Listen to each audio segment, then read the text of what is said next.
A very warm welcome to Shevaun Haviland, who's the new Director General of British Chambers of Commerce. Warm welcome to Cornwall, and we do hope to welcome you here properly sometime in the future, Shevaun, and see the wonderfully inventive and creative industries that we've got here in Cornwall, and obviously set in what we think is the best place in the world. So come and hopefully enjoy our food and drink and our hospitality and our hotels and cafes and beer and gin and tonic and things that we've got going on here in a very convivial atmosphere at some stage in the future, hopefully. So we would love the opportunity today just to spend a little bit of your time feeding back to you what the concerns are from a Cornwall point of view. Some of them you will have no surprise at all in, hospitality, for example, being 32% of our GDP, and probably a slightly higher amount of that in proportion of number of businesses, because there are so many small players in that. So mask wearing and what the roadmap means for that industry will no doubt come up today.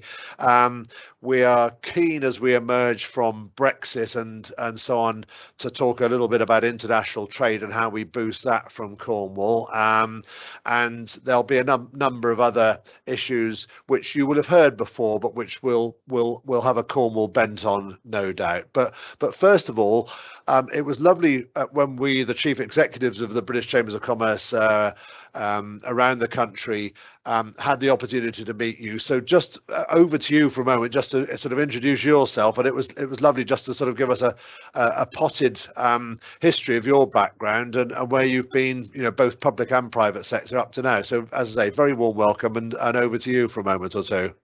Thanks. Thanks, Kim, and lovely to see everybody. Thank you very much for having me. Kim, I'll do a bit about me, and then it's okay I talk a little bit about what we're doing in the BCC. Great. So 8 weeks into the new role running the BCC, really delighted to be here. I sort of, as a background, spent 20 years in the private sector, both for big corporates like the Walt Disney Company and WPP, and then ran my own business for a while. More latterly, I joined the government, the Cabinet Office, running business partnerships, so bringing the voice of business into central government as a force for positive policy change. And in that 5 years, also spent 2 in number 10, working for Theresa May on business relations, which you can imagine at the time of Brexit was quite interesting. When the role here at the Chambers came up, it just felt like a perfect fit for me, having all of that experience. And what did I know about the Chambers? So, I knew that the Chambers had this incredible reach across the country, but only really now, as I've spent time with all the CEOs of the 53 Chambers, do I really understand how incredibly rooted you all are in your localities, and how incredibly well connected. At a national level, see, we at the BCC represent those collective voices into government, into the media. From the Cabinet Office point of view, I saw Adam as he was coming in at number 10, but actually the team here is incredibly well connected into Department of Education, the Treasury, I mean, all over government. It's very impressive as a brand. And then, of course, one of the things that a lot of people I've discovered don't know is we have a network of 74 and counting international chambers from all over the world, which really show the sort of global reach of the Chambers as well as its domestic strength. So so delighted to be taking the role. I'll say a little bit about the economic context before we talk about what we're thinking about as an organisation going forward. So clearly, it's been very difficult times. We run a quarterly economic survey, the biggest private sector survey in the UK. Been going for 20 years. We've obviously seen the biggest declines we've ever seen. This quarter which was published, I want to say a week ago, 2 weeks ago. We are beginning to see demand improving. 55% of businesses expect their turnover to grow over the next 12 months back to pre-pandemic levels. but you know, let's all remember that is from a low base. So we are beginning to see some positive signs around demand. Having said all that, of course, we still have some choppy waters to get through in the next few months, probably to the end of the year. I hope you're able, you know, you've seen hopefully the fruits of your membership of the British Chambers of Commerce and the work that we've done with central government, both on improving the furlough scheme, on the grant funding that has come through to local areas, and in trying to push on business rates relief. Just a few of the examples of the issues we've worked on collectively across the last year, of which I can't take any credit. But I think the chambers would say that the working together as the 53 chambers and then the push into central government, where we can use on the ground examples of what has been facing businesses straight to the Chancellor and to the PM, has been there isn't anyone else who can do that and make that difference. Another actually much closer in example. So I think probably week 2, 3 that I started, we were hearing from our chambers that there were some really surprising and significant price increases on raw materials. So, and they were really broad. So from steel to cardboard to polythene, and also the cost of transportation. So I actually had a call with the governor of the Bank of England, explained that to him. He was like, yeah, I think it's demand is increasing faster than supply. It'll sort of play itself out. Our chamber CEOs were like, but no. So, we were really able to go back to Andrew Bailey and to the Chancellor and to the Business Secretary and actually say, this is what we're seeing. You need to listen. We're the sort of canary in the mine, if you like, and lo and behold, those things are coming to pass. Not that we were suggesting that he should do anything in terms of interest rates just yet, but it was, a really good example of how we can show them what is happening before they see it. So, sort of looking a bit more forward, we published at our annual conference a few weeks ago our rebuild document. That it starts with, ensuring that businesses have got that support and scaffolding in place to make sure that as we come out of this, difficult time, the structures are in place for that growth. And I think that we, really focused on growth in 3 main areas. So how do we together grow the number of exporters in our country? This is my favourite stat that I use a lot. 10% of businesses in the UK export. Just over 50% of chamber members export, which I just think says a lot about what we supply as chambers. So be it advice, trade documentation, customs declaration, or the utilisation of our incredible international network, which we know we can do more. It's a really sort of impressive group of assets.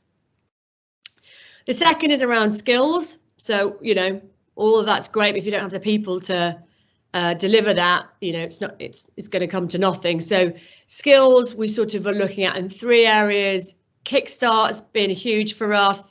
Chambers have been amazing at finding businesses who will take young people. We're a gateway plus for Kickstart, and we still have a real pent-up demand of businesses looking for young people. The second area is a bit more technical, so the local skills improvement plans. How can we build FE colleges are producing young people that the SMEs need in terms of skill sets? How can we better match those 2 things together? And the third is in-work progress. So how can we ensure staff are getting that sort of bite-sized training to help them move on or move into roles as things change? And I think the government's help to grow programme is going to be something that we will definitely need to get involved in quite soon. So those are sort of the 3 big areas. We are saying Sorry, that was 2. I missed the most important one. Third, the green economy. So green economy for me has 2 sides. One is net zero. So how are we helping our businesses get to net zero? What does that look like? How can we make it easy? How can we show case studies and help people do it? Clearly we have COP26 and our Glasgow Chamber is very focused on helping us all make the most of that. And then the flip side is the green innovation. So how can we help businesses build new products and services to answer the climate problem?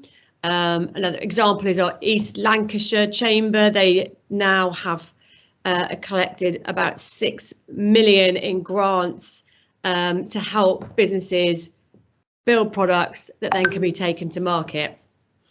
So those are the big three things for us: trade, skills, and the green economy. Sorry, Kim. No, go on. Sorry.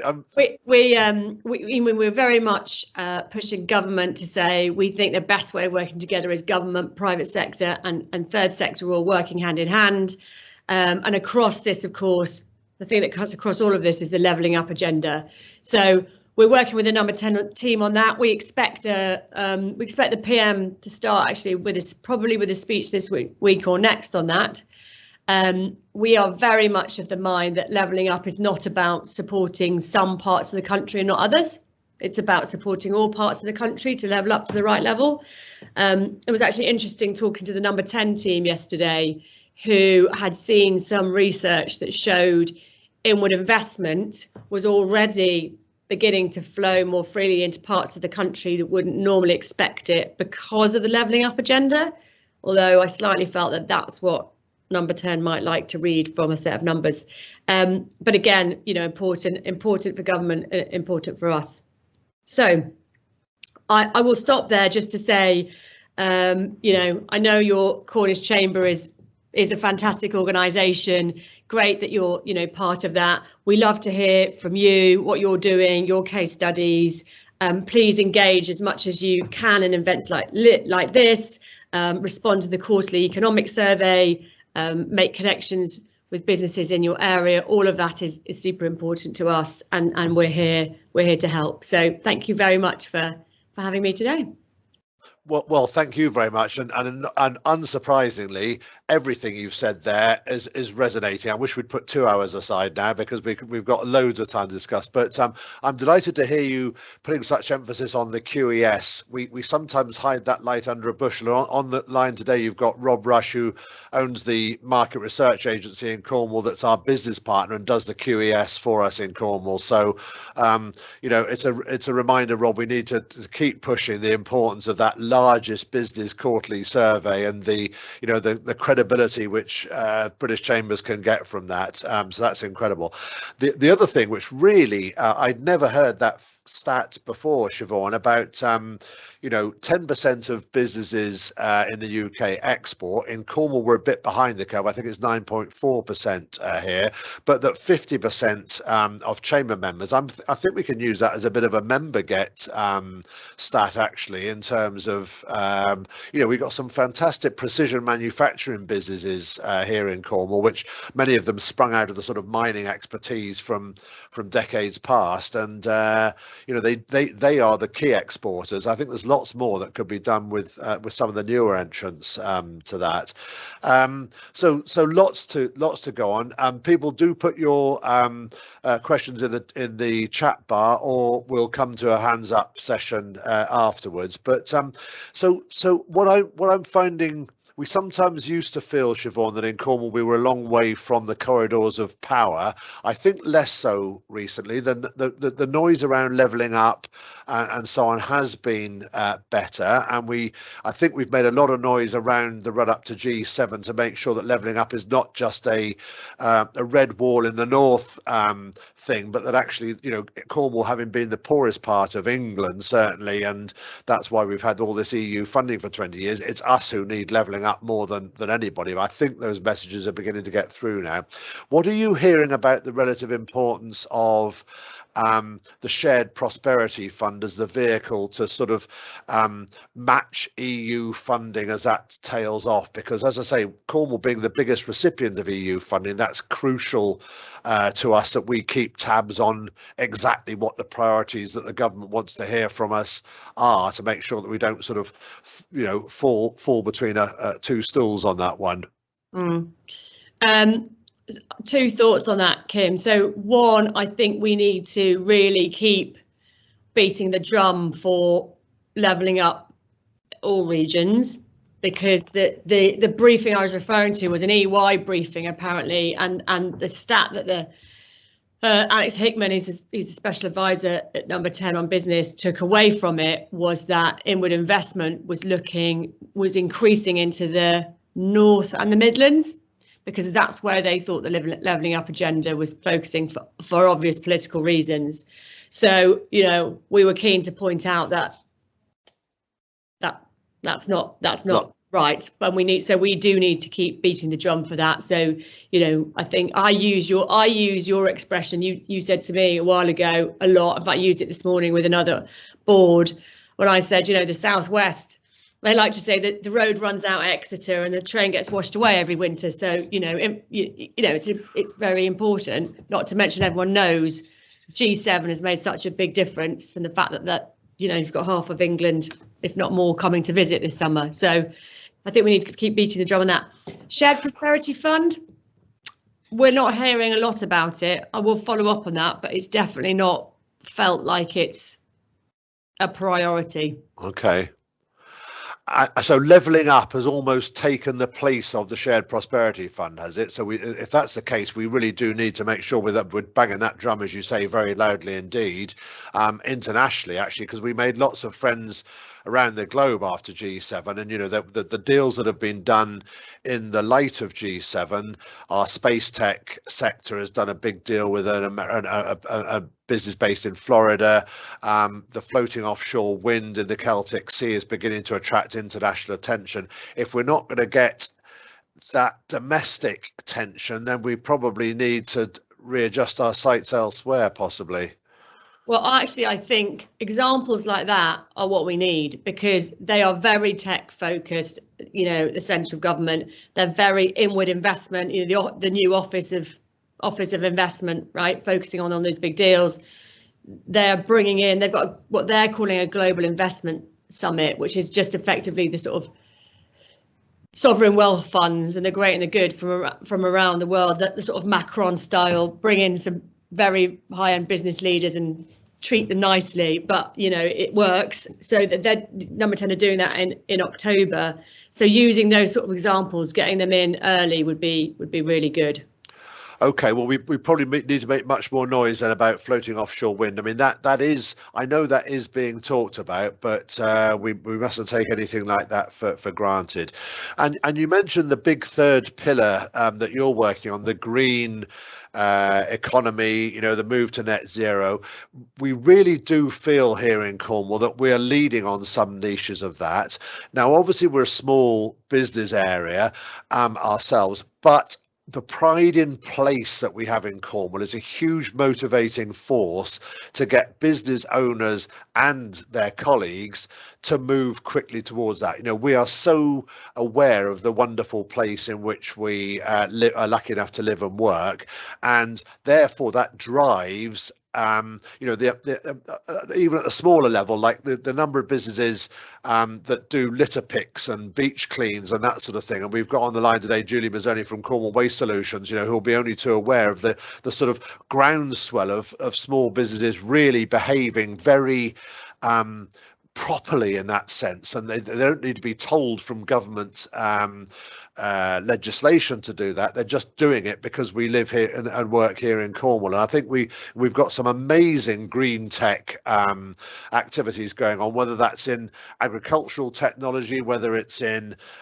marine technology, whether it's in lithium mining, that sort of thing. We're really leading on that. We probably, by the sound of it, if that's one of your main thrusts, then we probably need to make sure we've got a sort of briefing paper to you, so that as you talk to people in the corridors of power, you know that Cornwall is really leading on some of these things, both in expertise, implementation, and the passion to make it happen locally is really evident here, amongst the business community and amongst the population at large, actually. So I'm very, very pleased to hear that.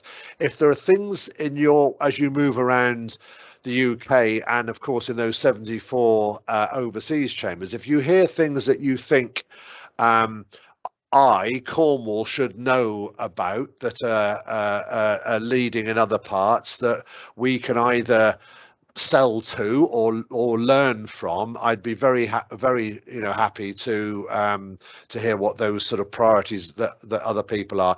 You probably knew that we had a fantastic British Chambers of Commerce Southwest conference a fortnight before G7. We had a really two international panels of speakers from around the world, from the international chambers sort of network.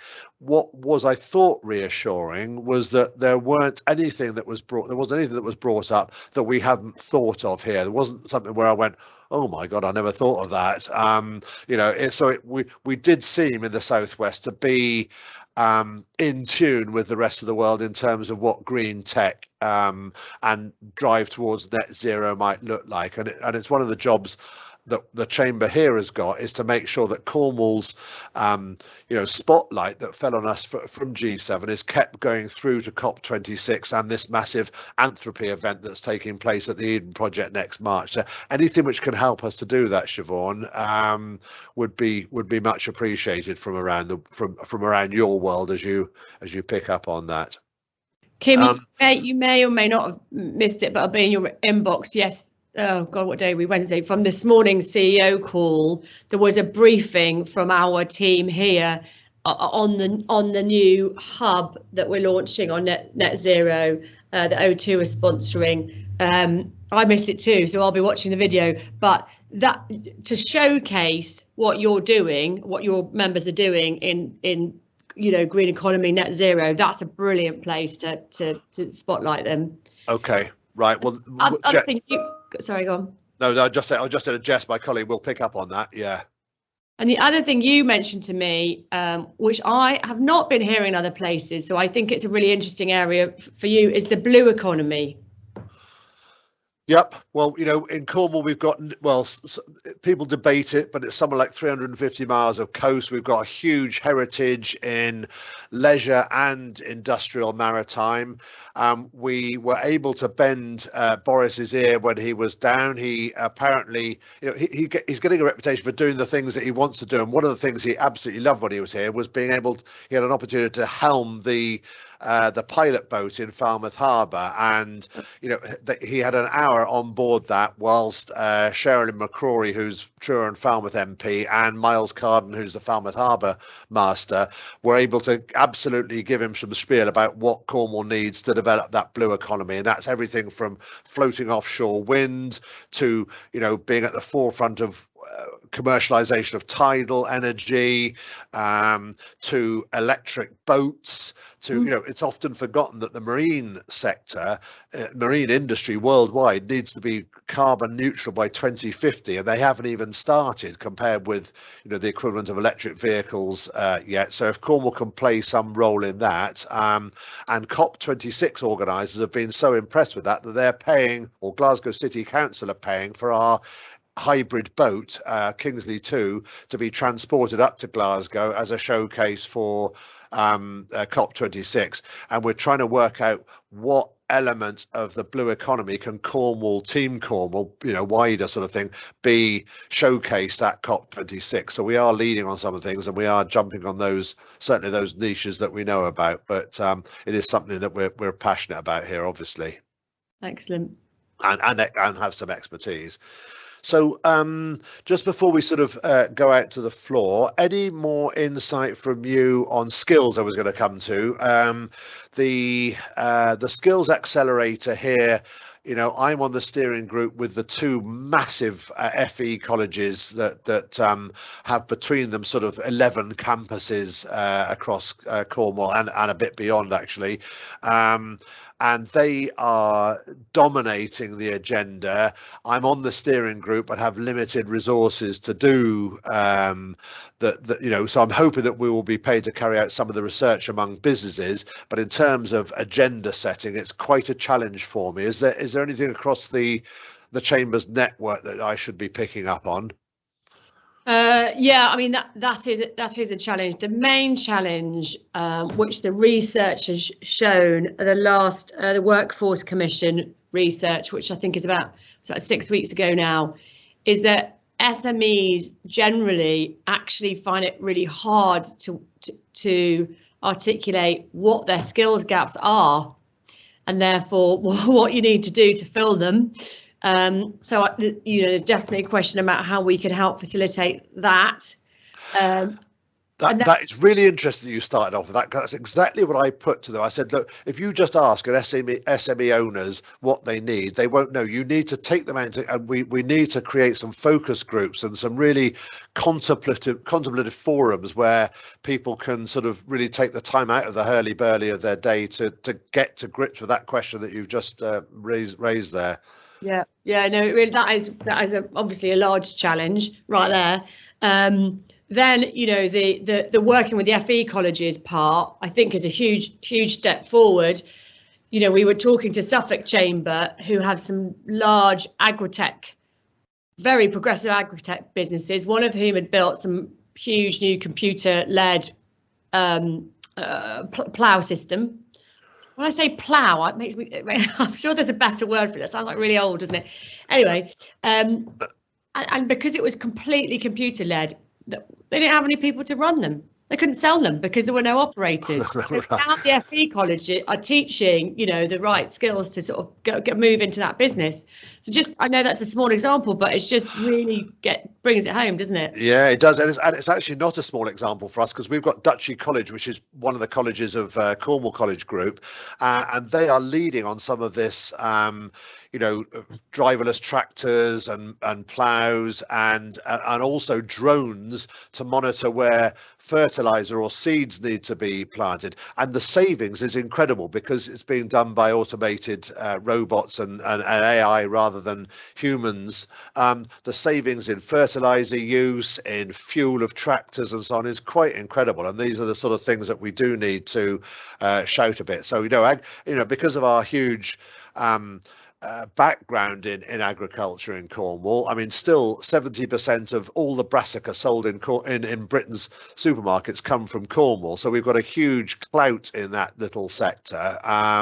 We do need to be at the forefront, and you know, that's where FE needs to absolutely work with embedded businesses here to be better and right. As you say, there's no point going off on a tangent if there's nobody to drive the plough in your example. And just finally, before we go out to that distance from the corridors of power I mentioned earlier, if you have any insights that you think we might be missing out on, please do let us know. For example, I'm aware that LEPs are under huge question mark at the moment.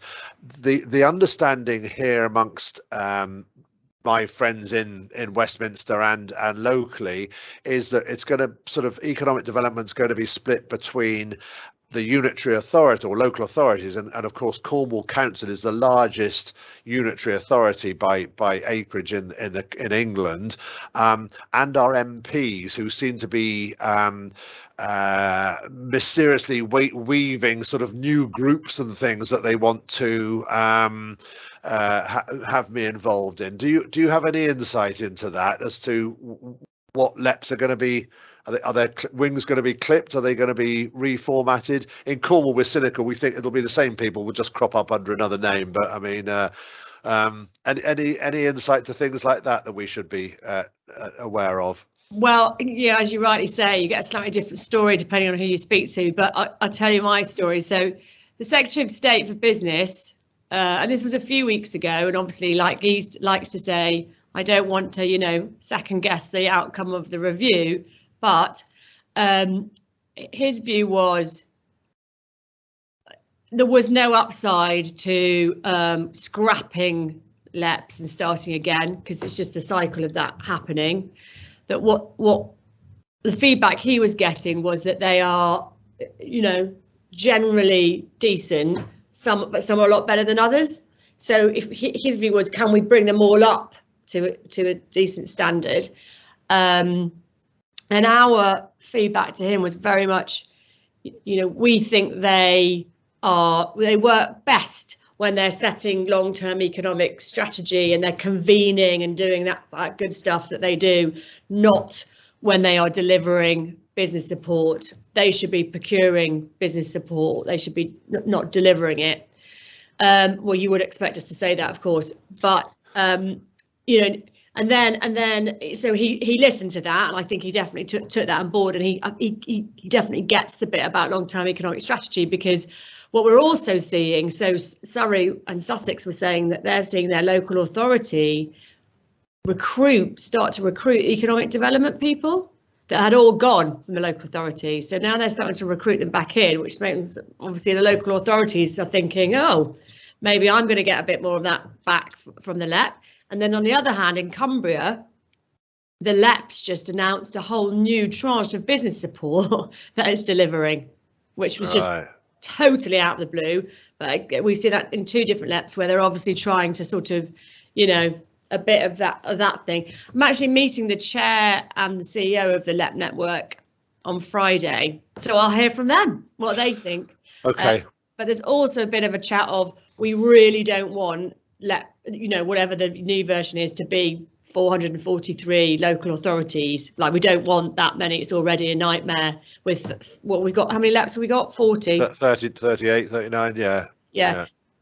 Actually, if anything, we prefer if we had less. We had bigger regions, which go taking back to RDAs, right? Well, that could be the danger, as long as the problem with Cornwall with the RDA was that it was based in Bristol, which is a foreign land to most people in Cornwall, and the feeling was that the investment it ran into the sand literally by the time it got to Penzance. So we wouldn't want it centralised quite like that again. But I do think that the slowness of the LEPs to get, for example, this putative Great Southwest Economic Zone going was why before Stuart even started at Devon Chamber, so 3.5 years ago now, said, look, we've got to get some business understanding of an economic zone, and the British Chambers of Commerce Southwest was formed to try and give some oomph to the LEPs which cover the southwest area, but it's still so slow to move. But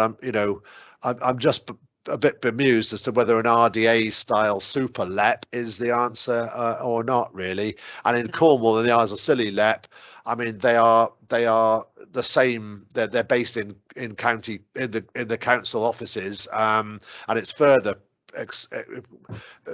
sort of muddied here by the fact that we've got Cornwall Development Company, which is an arm's length business of Cornwall Council, also delivering business support. So it's quite a messy environment. But anyway, that's probably a bit more granular detail than you can deal with. So let's have a quick whistle round the group here. So Jeremy, you put a chat in the box. So let's start with you. This is one of our real exciting high-tech businesses, Shevaun, which have already done pitch at the Palace, and Jeremy's an arch sort of eagle-eyed, where's the grants and things from. And well, Jeremy, over to you. You can explain to Shevaun a bit of what you're doing, which has sort of benefited under the lockdown. Yeah, sure. So we focus very much on face recognition, but not mass surveillance. We look at face recognition as a tool to actually solve a problem. So the current problem that we're addressing is all around sort of access control to buildings, rooms, and so on, where COVID has basically helped us, I guess, in some respects, because anything fingerprint, anything keypad related, anything touch is a no-no.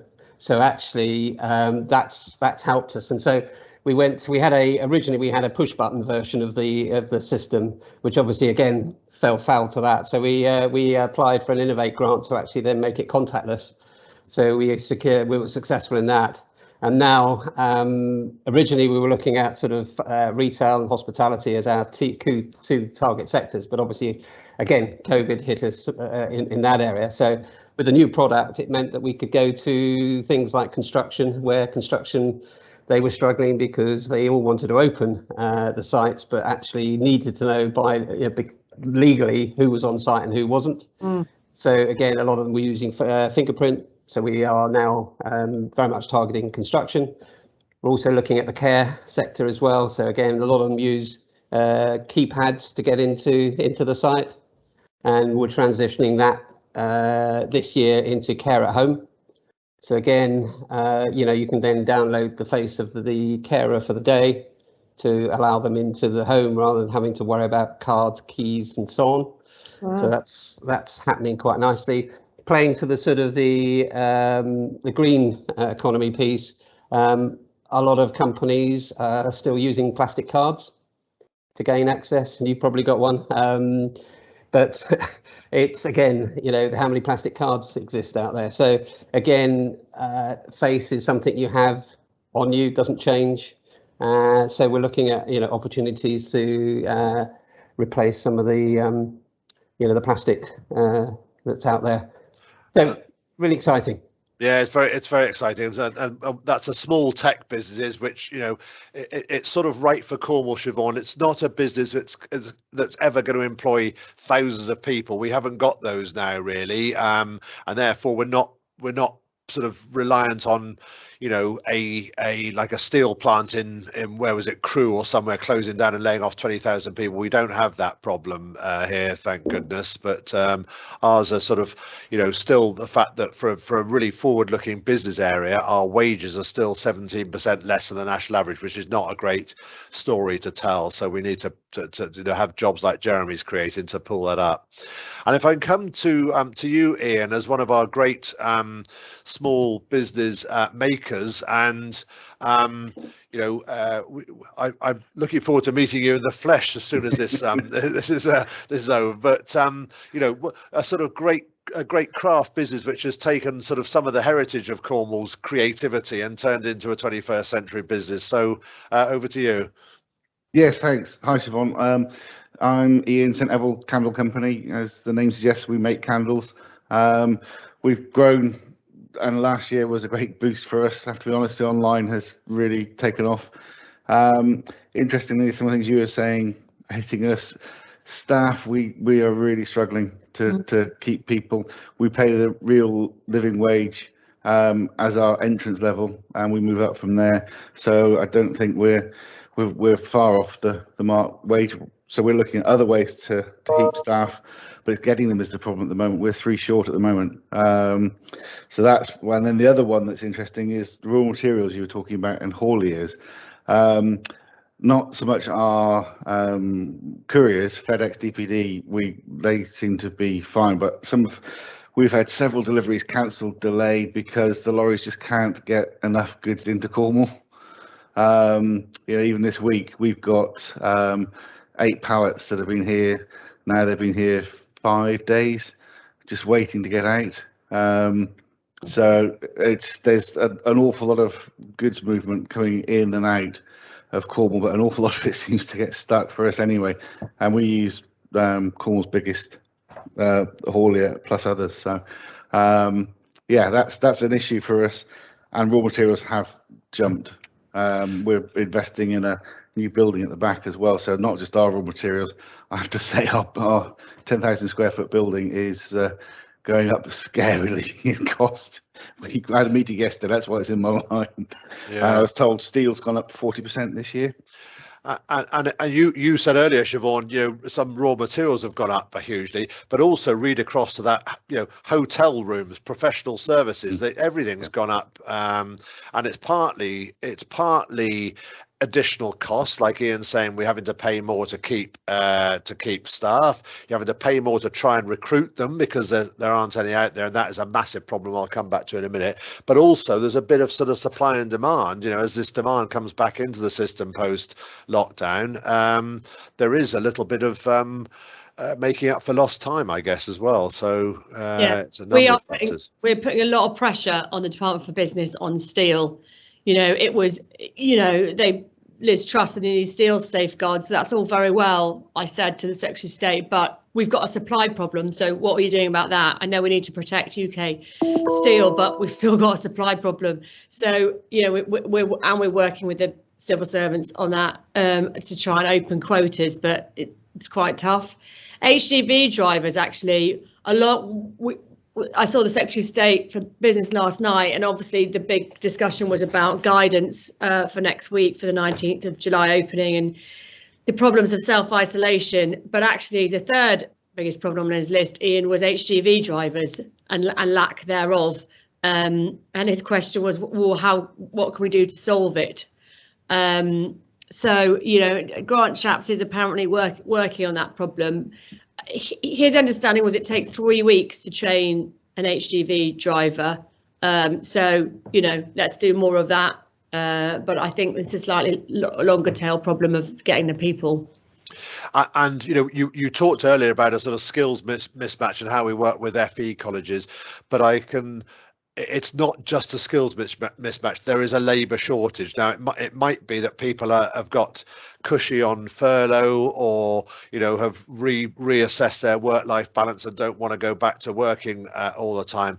But whether it's in the last week, I've had conversations with a senior partner in a law firm who can't get law partners, really well-paid partners in law firms, right down to two of our top hotel owners who are quite posh people, and they were doing the dishwashing on Saturday night because they can't get staff to do it. So that it's right from partners in a law firm to plongeur can't be found at the moment, and I would say everywhere in between. I expect almost everybody here and everybody I've spoken to, from skilled and really appealing. I was with Cornwall Channel, which is our local sort of TV producers this morning, and they can't find videographers and stuff. These are really highly desirable and transferable and exportable skills, and they can't get them. So there's a labour shortage, and I know you've heard that from other CEOs as well, but it's a massive problem here, and is really constraining Cornwall's ability to bounce back from this lockdown if we can't get the business. Stories are legion now. We'll all know a business that can't keep open 7 days a week, not because the demand isn't there, because they simply can't get the staff to open 7 days a week, which is a real issue. So sorry, enough of me. Julie, now talking of Cornwall Channel, you and I had a wonderful podcast, and I know how passionate you are about the sort of drive to net zero. So over to you. Just tell Shevaun a little bit about what we're doing here in Cornwall on sort of drive to carbon free. Okay, hi everybody. My name is Julie Rizzoni. I'm the Business Development Manager for Cornwall Waste Solutions. Now, our forefront is sustainability. So we're trying to educate people, businesses in Cornwall, to be more sustainable and to reduce their carbon footprint. Basically, we've just purchased low emission lorries to go around Cornwall. All our glass collected and food waste collected are sent to different plants for instance, the food waste is created into biofuel. All the glass is made into something different. We're zero to landfill. All the recycling is recycled as it should be. And we're very passionate about keeping Cornwall clean. Like I've spoken to Kim about before, we do the 2-minute beach clean, which is just cleaning up the world 2 minutes at a time. Take a disposable or biodegradable bag with you to the beach, fill it, and just help that little bit. That's what we're really passionate with. And we just think that businesses should have it in their blueprint. They should have it in their business plan to be sustainable or to look at being more sustainable. There's no excuse not to be. And we're finding that businesses are coming on board and we're educating them, which is fantastic, but it is a slow process. And I think it will become a business essential, won't it? I mean, public sector, for example, won't, they won't be long before they won't procure from businesses that haven't got some sort of sustainability policy. And we're leading here with the we've got a young business owner who is a member of the United Nations Global Compact board, which is a slightly sort of easier, more accessible version of B Corp, I suppose you could say. And the sort of things that Julie's talking about there, we are passionate about, and just those small steps. So in our Sustainable Growth Conference in the run up to G7, the experts from Exeter University and so on said, just do something, because your young people won't want to work for you. They won't stay working for you. Public sector won't procure from you, and increasingly the sort of Googles of the world, who are the leaders of the UN Global Compact, they won't buy from you either if you're not if you haven't got a sustainability policy. So I think that's something else, Julie, that we can lead on in Cornwall. So thanks for that. Rob, I referred to you earlier as Rob's the proprietor of PFA Research, which do our QES here for us, Shevaun, and fantastic business partner for the for Cornwall Chamber of Commerce. So Rob, over to you. What are your concerns at the moment? Yeah, good afternoon. Hello, Shevaun. Thanks for coming to meeting with us. Do you know, my concerns are very, whilst we perform slightly differently, my concerns are like many others. It's about finding people. And so I'm in a, we have a very flexible workforce. So I run a market research agency. It could have all gone a little bit haywire last year. An opportunity presented ourselves, and we took over another data collection business in just outside of Manchester, and that's grown the business and given us a UK focus, which has been fun, but has also brought a number of challenges as you go on. We're now learning the things, the unknown unknowns. We're now discovering and finding. But one of the things, the problems we've had is we need a flexible workforce. We have a number of market researchers who have been doing this for years, or the other company, and then we have others that sort of come a bit more transient. They come in, they're on variable hour contracts. They might do it for 6 months and then they go back to university or go off and do what they do or whatever. But then the whole of my industry works that way. It works on a very flexible workforce because it's project led. We might need 30 people this week, but we only need 20 next. Mm. And that being able to scale to that level. And so that's been a problem, but it's not just us. I was talking to someone from Ipsos Mori yesterday, and they have a problem. They say they have a problem. They have the same sort of issues. They cannot find people to go and work at. Their best people that they bring through are getting poached by generally smaller companies who are willing to pay more for that very specialist skills. And so they are looking at the opportunity for us is that we're now looking at providing them on a retainer basis to provide time from us to them. Then we'll have to find the people to staff it. So to a point we will make it work because we can be flexible. But yeah, so it's about skills, it's about staffing, and we're seeing that come through surveys we're doing as well. So we've just been doing some work around Suffolk, and I was happened to be looking at some of the data this morning. Barriers to growth, staffing, finding people, finding the right skills. It's you're hearing it everywhere. So we're hearing it through the research that we're doing as well. We're seeing it in our own industry. Your comment earlier about very often businesses don't know what the problems, the skills gaps are. That's really that's something we've seen probably for years, and I think that's very often and businesses don't always relate to the big program ticket headlines. They know about their business, but it's very hard for them to get done to understand what does levelling up for me mean. I understand it in the country, but what's that actually mean on the ground? What does it look like for me?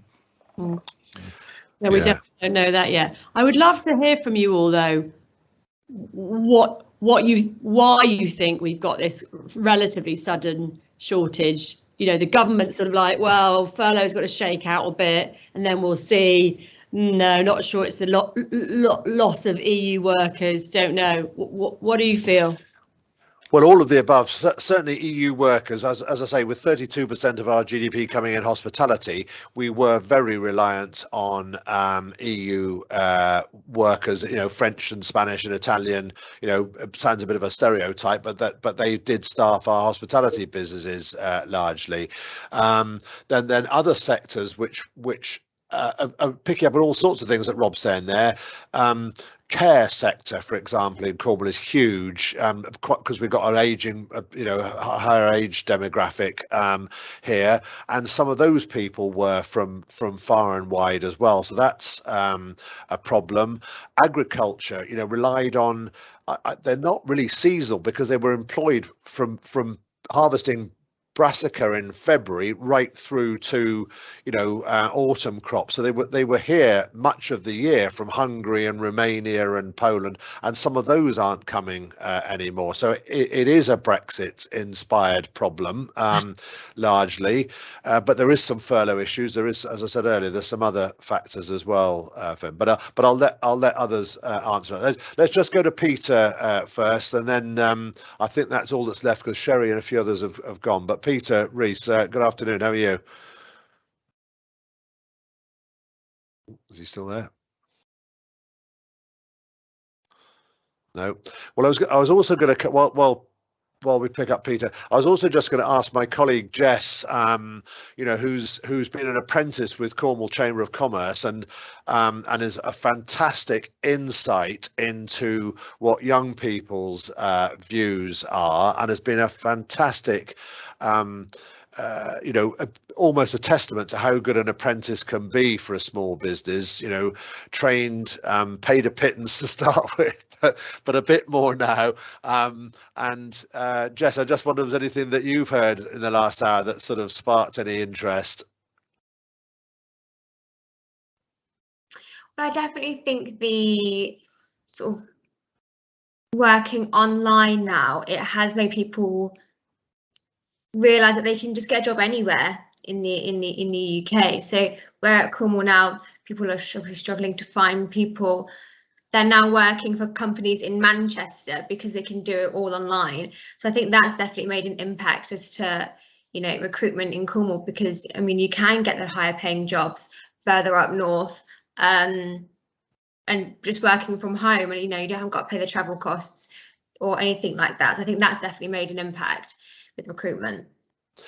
That's interesting, and that cuts both ways. This friend of mine who's a senior partner at a law firm, he said one of the reasons they can't find anybody is that people have taken this remote working that Jess is talking about. They're still taking their London law firm salary but working here, so they're not going to take the Cornish employment, because they can, well, as Jess says, work anywhere now. So that's, you know, and as this settles down, this is going to be a major challenge for business. It's going to be a major challenge for cities, you know, that if they can work in Cornwall and for a business in Manchester or London, then they can presumably work in Manila and work in Manchester and work for a Manchester-based company. So, you know, it's going to have some wide-ranging consequences, isn't it? So there we are. Peter, are you on now? Okay, thank you. We're talking about inflation. Oh, no one. I've lost you again. Is that me or you? I think Peter's mute button keeps going on and off. Just a minute, Mike. Can you hear it? Yeah, I can hear you now. Yeah. Sorry. Yes? Yep.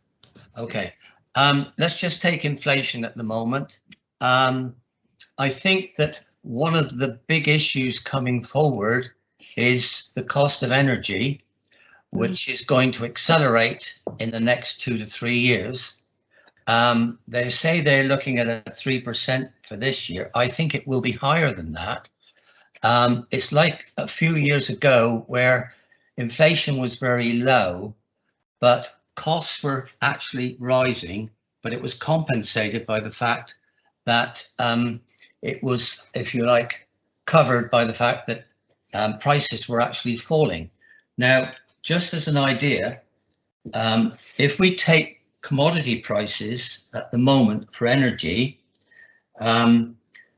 in April 20 this year, the balance of, if you like, commodity and all the extra costs for transmission and such like and distribution are going to change, because basically what Ofgem has said is that the cost of the distribution system in capacity charges has been covered by the domestic customer who's paid for it. Now, coming through, they're going to change the whole concept. And what's going to happen is that businesses that have a capacity charge, which basically ring fence that distribution from the generator to the customer, is now held in order that that customer may take that demand. Now, in many cases, they're not, because if you take a quarry, it has to have quite a capacity charge to operate its system, but it uses a fairly small level of energy. And where you've got a capacity charge with low energy, those charges could go up by 20% in the next 2 years. So it's going to be, if you like, the businesses that are going to take up that cost that's going to be moved from the domestic market into the business market. And I'm very concerned here in Cornwall that a lot of my customers who I've already advised, they could see rises of 20% in their charges going forward. And we actually peak out in April 21, which is where we are now, basically this year.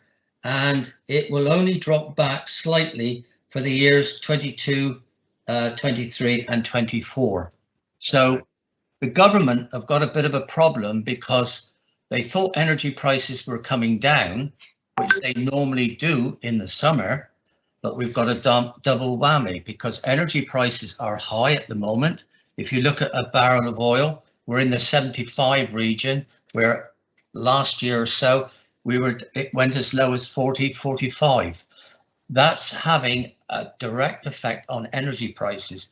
So where they thought it was going to come down, it's gone up. But now we've got on top of that all these charges that are coming in, which have been basically government driven. So I think we're in for quite a high increase. There's a big issue there, and that's well put, Peter. Thank you very much. And certainly long term, I think people all feel that, you know, as sustainable energy, renewable energy comes online, that it will be going down, but there's a blip there of getting worse before it gets better. And I'm sorry, it's 15:02 now, so you'll have to blame me if you're late for your 3 o'clock Zoom. But Shevaun, thank you very much indeed. I don't know if there's anything you just wanted to close off from anything you've heard, but it's been an absolute pleasure to talk to you and get your, you know, renewed energy and expertise for the British Chambers of Commerce is going to be great. And as I say, we do really look forward to enjoying some Cornish food and drink with you at some stage in the future. Thanks, Kim. Thanks so much for having me. Really great to meet you all. This is my favourite part of the job, hearing from you all directly, and it's totally invaluable. So please, you know, be in touch anytime. Thanks, everybody. Lovely. We'll set this up as a regular. Thank you very much for your time, and thanks very much, everybody. See you all soon. Thank you. Cheers. Bye. Bye. Thank you.